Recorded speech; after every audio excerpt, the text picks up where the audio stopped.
Dalton tries to put it forward. Here is Nathan Salem. Goal! Austin Mitchell-King gets the go-ahead goal.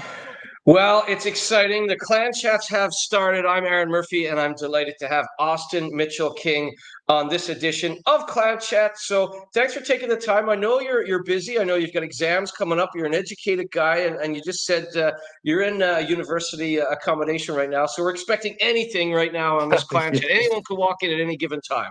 Yeah, it's a lottery at the moment. We'll see what happens, but hopefully it stays quiet for us for this interview here. Are you excited? Because I know the name Austin Mitchell-King, Corey Neilson has mentioned that name several times in the past little while, and he was delighted to get you away from Peterborough. I know Peterborough are going to miss you, but it's logically the next step. Are you excited to make the jump? I know you've had some time with the Coventry Blaze, but this is something where I think Corey really wants to work with you. Yeah, definitely. I mean, I've known Corey for a number of years. Obviously, I went on to some David Clark camps when I was a kid. So Corey was one of the coaches on there. So I've known Corey for a while, and then I skate in Nottingham in the summer as well. So yeah, I've been talking with Corey for a few months and in the past as well. So it's just so happened that I've reached the point after my degree that I can commit to a full-time role. And talk about your degree. We joke about you being in your university house there and all that, but I mean, it's busy times. You've got your degree finished, but you've got a few exams. Talk about it. It's engineering, correct? Yep, automotive engineering. So I've been doing this for 3 years at university, and then I had a placement year last year as well, where you just go out and work in the industry. So it's been a busy time. I'm trying to play in Peterborough and Telford for my first year as well. So yeah, it's been busy, but it's been a good time as well. Well, you might, once you finish these exams, you may qualify as the smartest person in the Clan dressing room. So we might be picking your brains about all things engineering as the season goes on. So good luck with the exams. You just mentioned Peterborough. I know you had a real good season. That's a real good organization there. And talk about the trophies, because then going back to Telford, you come to us with a winning pedigree. Talk about some of the trophies over the last few years. So my first year after COVID, I played for Telford, and we won the league that year with Tommy and Jason Silverthorne and Scott McKenzie and all the names that have been around for a while. So that was a good time. And then I made the move over to Peterborough with Slava, and I think since then we've just been underdogs in quite a few of the trophies, and it's just been. Slava's done an unbelievable job with the team and progressing in cups and competing for trophies over the past few years. And obviously we made it to the final again last year, being complete underdogs. So yeah, it's been a good time, and it's been very, very enjoyable at Peterborough. I mean, that's the feel-good story, and you hear people talking about development, and Corey Neilson certainly has the pedigree. He's developed a lot of players. You talk about Robert Lakovich, you talk about some of the guys, you talk about David Clark and some of the legends from British ice hockey and Team GBs of past rosters. So it's a feel-good story because people talk about development and how the NIHL should be, a pathway. You've certainly, and your brother too, I think, have used the NIHL. You've used GBU 18s, GBU 20s. And smartly, you've used it as a progression, and now you're going to be rewarded with some time in the top tier. I mean, talk about the development and those pathways, because it's so important for young players to be able to see a way to get to what to what the end goal is for them.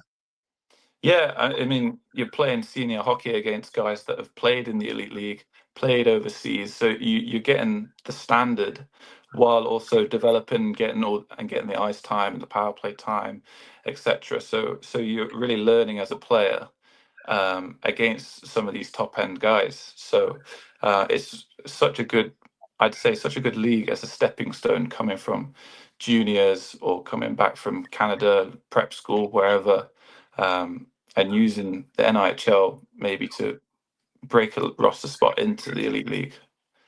Yeah, so it is a feel-good story, and that's what Corey Neilson certainly brings to the table, because he's been around those David Clark hockey camps. He's done hockey camps himself, and he's certainly put his time in with GB, as GB going back to the top flight now, as we're right in the thick of World Yep. Championship time. You talk about Canada. You went over to Canada from 2018 to 2020. You played some prep school hockey over there at Hill Academy. How vital was that for your development? Yeah, huge. We were like coming from juniors over here, you're on the ice 2, maybe 3 times a week. Then you've got one game every fortnight or wherever it was. So it was a huge, huge step to go over there, be on the ice 4 times a week, travel with the team, play 4 or 5 games in a weekend, and then come back all while you're trying to study and get your qualifications at the same time. So yeah, it was huge learning curve for me, and definitely made me a better player as well. Probably made you more professional as well. I know Corey Yeah. has bandied about the term professional in class, the way you carry yourself, whether it's at a hockey school or a training session or whatever. So you go there, you take something back here now, you're finishing up your studies now. So it really has been a good story of progression. Let's talk about your GB time, because you saw Joe Hazeldine make his first senior call up with GB and win gold and promotion in Romania. You've played at GB U18s, you've played at GB U20s. Is one of your big goals you work with Corey, you improve your game over the next few years, and hopefully be a part of that next wave of the GB seniors as well? Yeah, well, hopefully, playing for GB is obviously probably one of the better things that you can do in your hockey career, playing for your national team, and it's going to be a goal for a lot of players growing up as Brits, especially now that they've got back into the top division and they're playing against some of the best players in the world. So, yeah, it's definitely a personal goal of mine, and I'm sure it's a personal goal of many other players as well. So, it's going to be. I've got to make sure that I put the work in and see what happens. So who do you know on the Clan roster? Without giving too much away, we can't talk about new signings. Who did you know on last year's roster? Let's go with that. Who did you know on last year's roster, and who were you able to kind of go to and go, I've got this offer from Corey and the Clan, and I really want to take it up. What do you think? So who from last year? So I know all the Brits from last year. I trained with Lacko, Joe, Cade, um, in the summer, and obviously I've grown up playing with Joe and Cade, playing against them, and playing on like Team Midlands conference teams with them in the GB rosters as well. Um, Forbesy, I played with a little bit in Coventry in the Elite Series, and when I was on my two-way too, so I know Forbesy from there, and then Lucas as well. He was involved in the GB setup as well. So I've Luke Ferreira. Chance saved by McLaughlin. Mitchell King gets the go-ahead goal. Phantoms 2, Seahawks 1. 2 unanswered goals. So you call those guys up and go, look, Corey's made an offer here. What do you think? Were they said like jump on it, or were they saying, okay, you're going to have to put the work in? I mean, what was the vibe? no, definitely. I mean, they had nothing bad to say about the clan and the city and the fans and everything. So it was sort of a little bit of a no-brainer for me. So um, yeah, I'm just excited to get going. And what do you know about the city now? Obviously, you talked to those guys, but did you know a lot about Glasgow beforehand? Have you been? Do you know much about the city? I don't know a huge lot, no, but I think I might have gone there as a baby for a wedding or something, but I can't remember the city at all, obviously. Um, I just know that I've got to learn a new language, so I'll have to get onto that. Well, and you'll also have to learn, Red, the equipment manager. There's several dialects you're going to have to accustom yourself to. So it's come full circle. You were there as a baby, and now you're there as a grown man with a university degree. So it's a nice coming about. Talk about your brother. I mean, you and Rhodes Mitchell King. I mean, two big guys, two guys. You're 23, he's 21. So two guys kind of working your way up. What does he think about the move for you? Yeah, I mean, he's excited for me as well. He's got his own university degree that he's getting on with as well. So I imagine he'll be after next year. He'll be looking for a similar sort of route as I have this summer. So yeah, I mean, me and him have always been very competitive growing up, but we've never actually played on the same team. So apart from in juniors and that sort of thing, but yeah, we'll see what happens with him, but he's definitely an exciting prospect too. I've met him. We were just talking off camera. You and I, this is our first sort of proper conversation. It was a few years ago. I ran into Rhodes, and he was tall and skinny, but he's since filled out since then. But he probably was still a teenager when I met him. But I talked to Joe Hazeldine a lot last season about Archie. I mean, was it like you said, you never played in the same team, but were you pushing each other along the way and now continue to kind of push each other? Is there an off-season training group that you're part of the group with Cade and Archie or Charlie? Would you be kind of working out with him all the time too and trying to outdo each other? Yeah, so when I get back home after finishing university, we'll definitely be going to the gym together and doing field work as well. So we'll definitely be pushing each other in that aspect.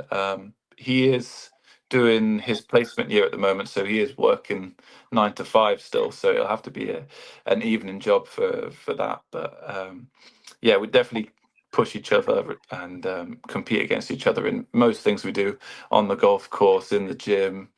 Yeah, there's a lot of competition in between me and him. Well, you mentioned golf. Look, there's a few people on social media. Whenever I ask the players about the golf, they go, "Oh, don't ask that question." But like, it is a draw, isn't it? Like Scotland has some of the best golf courses. Are you going to bring the sticks up with you to Glasgow and try and get out Yeah, to the likes of St yeah, Andrews? yeah. I'll definitely bring them up. How much I play or not is another question, but yeah, I'll definitely bring them up. I think I just got tongue tied there and said Charlie instead of Archie. But that whole group with Archie Hazeldine, Joe Hazeldine, Cade, Logan, that must be a competitive group too, aside from your brother, because I know how much Cade wants to win. I know Logan just won a playoff title. So that must be a fun little summer group. And there must be a lot of chirping when you guys are working out and skating.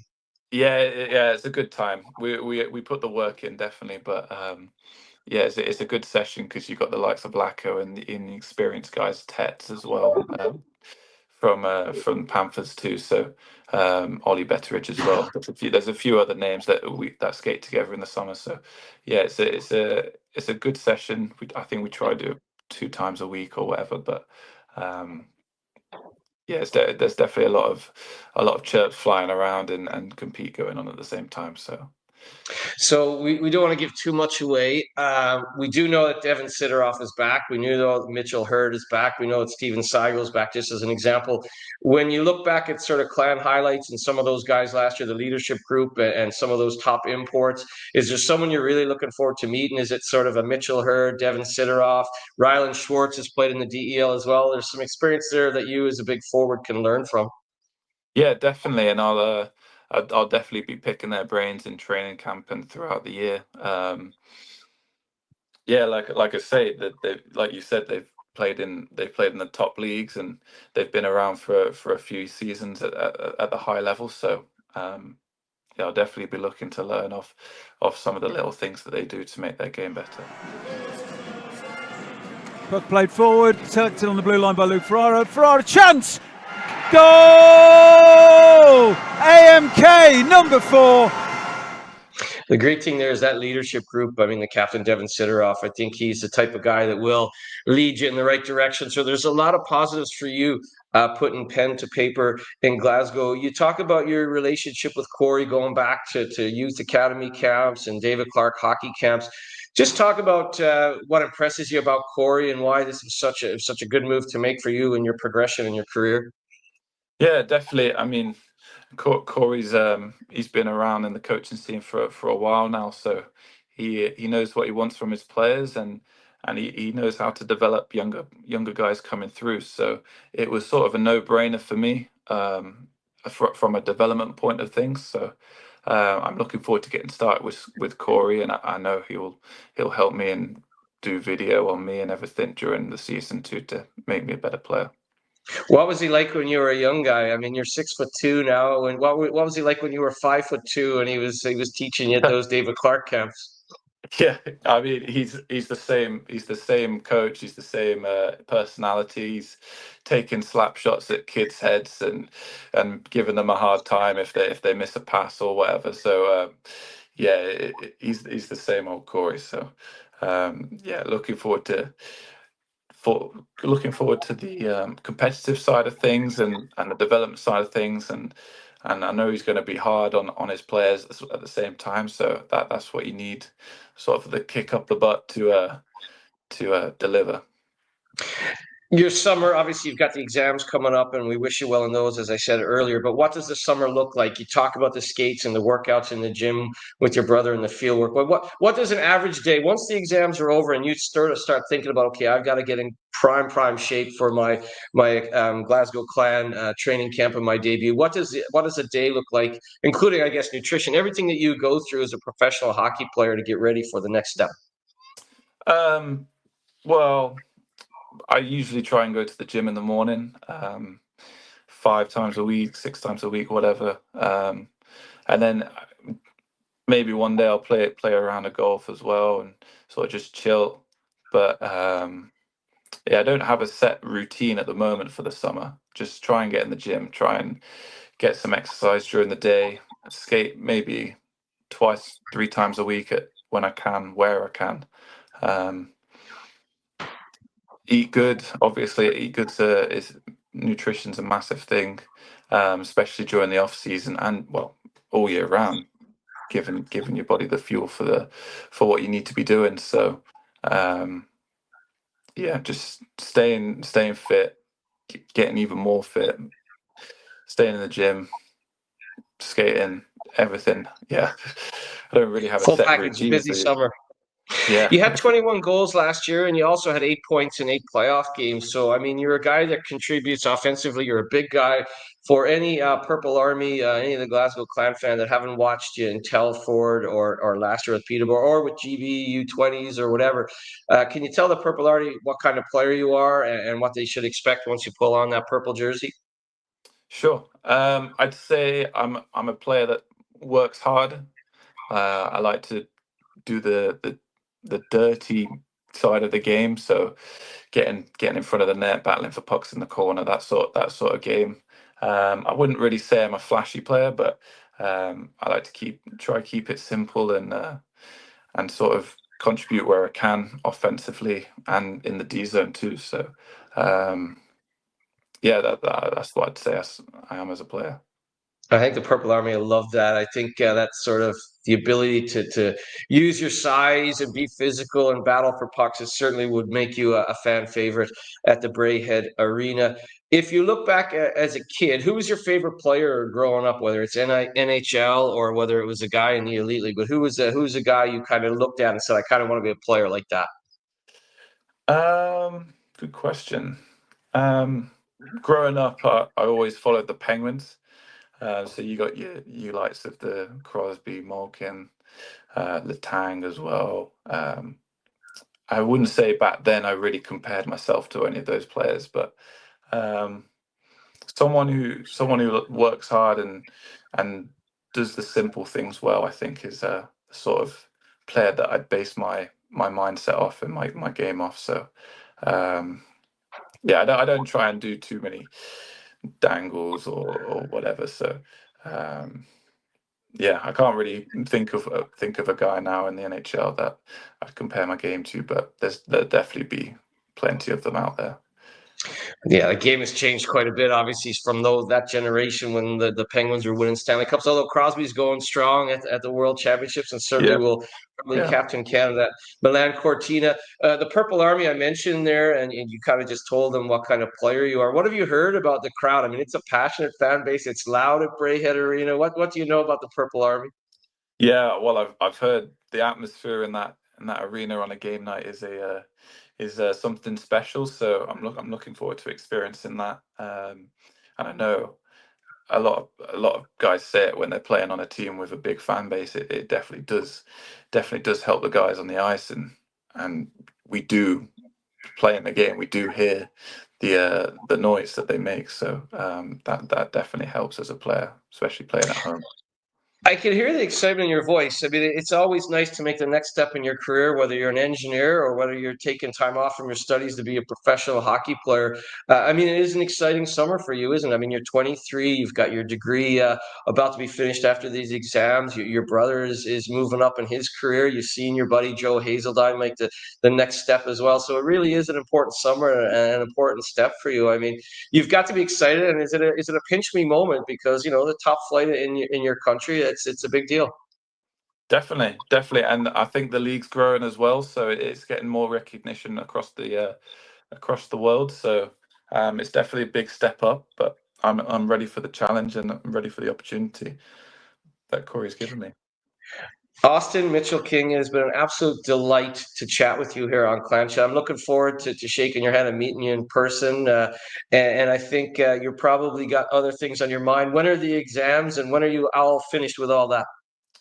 So my first exam's it's on the 3rd, so I think that's just under 2 weeks, and then I've got an exam a couple of days after that before I'm finished. So it's crunch time for my academics here, but once it's over, it's over. So I won't have to think about school again. Unless you decide to go back and do a master's, who knows? Yeah, Well, that's Austin, very true. thanks for taking the time to join us on Clan Chat. We're delighted to have you in Purple. Have a great summer. Good luck with the exams, and I look forward to seeing you in the flesh real soon, buddy. Thank you. I appreciate it. Thanks.